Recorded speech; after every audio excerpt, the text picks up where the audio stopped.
magkudkod tayo ng niyog para sa gagawin natin ulam. Yung dapat niya.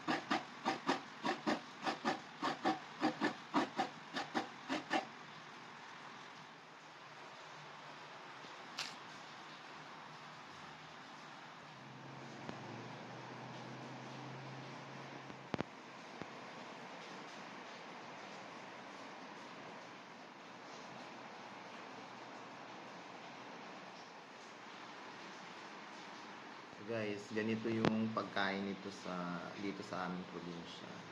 Ito yung tinatawag na close open. So, ayan. Gaganyanin. Ayan. Tapos, pipigaan mo yung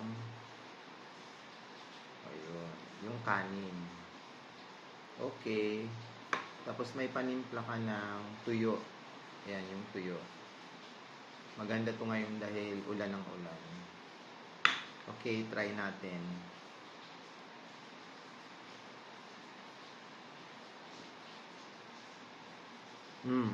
Sarap.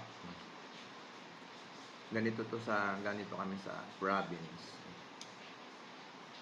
Simpleng-simple lang.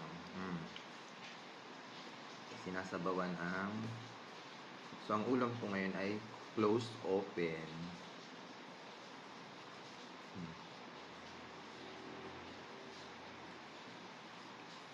Ang sarap. Okay, kung nakarelate kayo dito sa video to, don't forget to subscribe and like or comment below kung naranasan nyo to. Thank you.